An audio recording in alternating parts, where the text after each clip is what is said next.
Hello friends, आज के इस वीडियो में मैं आपके लिए बताने वाला हूँ कि हमारा रोम क्या होता है, कितने टाइप्स का होता है, इसका वर्क क्या होता है, इसका वर्क क्या होता है और इसका इस्तेमाल क्या होता है। ये सारी चीज़ें आज के हम इस वीडियो में कवर करेंगे। तो स्टार्ट करते हैं अपना video without wasting our time. सबसे पहले क्वेश्चन आता है कि रोम होता क्या है। रोम का मतलब होता है रीड ओनली मेमोरी। ये क्या है, हमारी एक कंप्यूटर की मेमोरी है जो कि परमानेंटली डेटा को स्टोर करके रखती है। ये इसकी बहुत छोटी सी सरल शब्दों में परिभाषा है। Store crucial information essential to operate the system like program essential to boot the computer. यानी कि ये क्या होता है, इसके अंदर एक इसेंशियल प्रोग्राम होता है जो हमारे कंप्यूटर को बूट कराने में बहुत ही ज़्यादा यूजफुल होता है। रोम इज फर्दर क्लासिफाइड। रोम को चार पार्ट्स में डिवाइड किया गया है, रोम, पी रोम, ईपी रोम और ईईपी रोम। इन सबको हम डीपली पढ़ेंगे अच्छे से वन बाय वन। एक ही हमारी नॉन वोलेटाइल मेमोरी है। So even after U turn off your PC, जब आप नॉन वोलेटाइल का मतलब होता है जब आप अपने पीसी को टर्न ऑफ कर देते हैं, the content of the ROM will be remain. तो जो कंटेंट होता है रोम में वो क्या रहता है, एज इट इज सेम रहता है। मतलब जो चीज आपने करी है वो उसमें एज इट इज बनी रहेगी। Almost every computer comes with small amount of ROM. सारे कंप्यूटर जो भी आते हैं वो क्या, उनमें एक स्मॉल अमाउंट ऑफ रोम होता ही होता है जो कि बूट फर्मवेयर को कंटेन करता है। बूट फर्मवेयर यानी कि BIOS, basic input output system जिसे बोला जाता है। It store it's storage capacity, जिसकी स्टोरेज कैपेसिटी 4 to 8 MB होती है, जिसे हम फर्मवेयर के नाम से जानते हैं। Information one store on the ROM. एक बार इंफॉर्मेशन रोम के अंदर स्टोर हो गई और पी रोम के अंदर, तो कैन नॉट बी अल्टर, तब हम इसे बदल नहीं सकते। याद रखिएगा, अगर आपने रोम और पी रोम के अंदर एक बार अपना कोई भी डेटा स्टोर कर दिया मैन्युफैक्चरिंग से पहले, तो वो हम उसको चेंज नहीं कर सकते। ये रोम का आप डायग्राम देख सकते हैं, ये मैंने पिक्चर्स लगाई हैं जिससे कि आपको पता चल जाए कि रोम जो है वो ऐसे दिखते हैं। अब हम बात कर लेते हैं सरल शब्दों में। रोम यानी कि रीड ओनली मेमोरी एक टाइप की नॉन वॉलेटाइल मेमोरी है जो कंप्यूटर में डेटा को क्या करती है, जो कंप्यूटर में डेटा को परमानेंटली स्टोर करने के लिए इस्तेमाल होती है। इसका प्राइमरी फंक्शन फर्मवेयर जैसे BIOS, basic input output system को स्टोर करना है। अब आप समझ गए होंगे, मैंने इसकी सरल शब्दों में परिभाषा आपको बता दी है।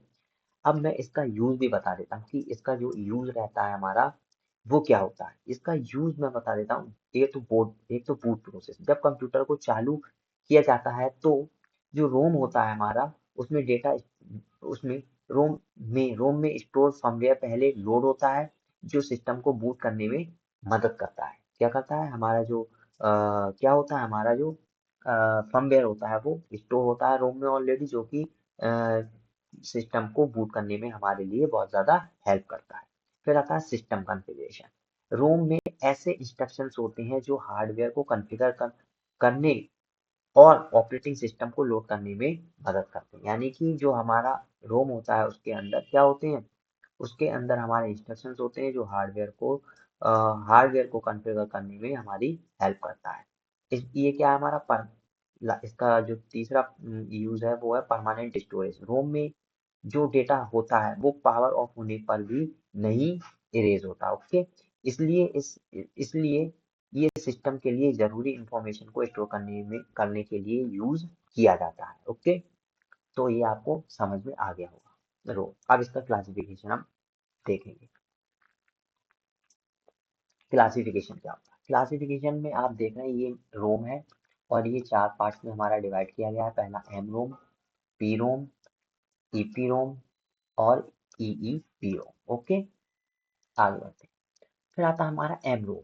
एम रोम क्या होता है, हमारा एम रोम क्या होता है, मास्क रोम, इसे रोम के नाम से जाना जाता है। हमारा ओल्डेस्ट ऑफ द, क्या है ये हमारा, ये क्या होता है हमारा oldest of the ROM. ROM का हिस्ट्री है। In in high volumes mask read only memory is cost effective. क्या होता है, जो कि कॉस्ट इफेक्टिव होता है, data store ROM can not be electronically modified. एक बार जो डेटा इसमें सेव हो गया तो हम उसे इलेक्ट्रॉनिकली चेंज नहीं कर सकते। मैन्युफैक्चरिंग होने के बाद, यानी कि एक बार हमारी डिवाइस मैन्युफैक्चर हो गई और मैन्युफैक्चर करने के बाद हम उसमें जो कोडिंग करी हुई है उसको हम इरेज नहीं कर सकते। ये एम रोम के अंदर आता है, यानी कि एम रोम में हम अपने डेटा को रीयूज और इरेज नहीं कर सकते। ओके, फिर आ जाता है हमारा पी रोम। पी रोम क्या होता है? पी रोम का मतलब है it can be program by the user. पहले तो ये यूजर के द्वारा प्रोग्राम किया जाता है। वंस प्रोग्राम, एक बार प्रोग्राम हो गया, the data and instruction in it can not B change, फिर वो इंस्ट्रक्शन हमारे चेंज नहीं किया जा सकते। द यूजर बाय द, इसलिए यूजर जो होता है वो एक ब्लैंक पी रोम को खरीदता है और उसके अंदर अपना डिजायर्ड कोड या कंटेंट उसमें इंसर्ट करता है। It can be program only once and is not erasable. इसमें एक ही बार प्रोग्राम होता है और होने के बाद वो हमारा इरेज नहीं हो सकता। Known as programmable read only memory, इसलिए इसका नाम क्या है? Programmable read only memory. एक बार जो इसके अंदर प्रोग्राम कर दिया गया, फिर उसके बाद ये इरेज नहीं करेगा और उसको ये पढ़ सकता है, यानी कि रीड तो कर सकता है लेकिन राइट नहीं कर सकता। ओके, ये होगी हमारी पी रोम। उसके बाद आती है हमारी ईपी रोम। ईपी रोम क्या होती है? इट कैन बी रीप्रोग्राम, ये रीप्रोग्राम की जा सकती है to erase the data from it. इसमें डेटा को इरेज करने के लिए क्या काम करना पड़ता है? एक्सपोज द अल्ट्रावायलेट, इसको डेटा इरेज करने के लिए हमें वायलेट जो लाइट होती है, अल्ट्रावायलेट लाइट होती है, उसके साथ हमें इसको एक्सपोज करना होता है टू रीप्रोग्राम। किसके लिए? रीप्रोग्राम करने के लिए, इरेज ऑल द प्रीवियस, जो कि इसमें जो डेटा है वो इरेज किया जा सके। तो इरेज करने के लिए कौन सा अल्ट्रावायलेट लाइट जो होती है उसका इस्तेमाल किया जाता है डेटा को इरेज करने के लिए। ईपी रोम जो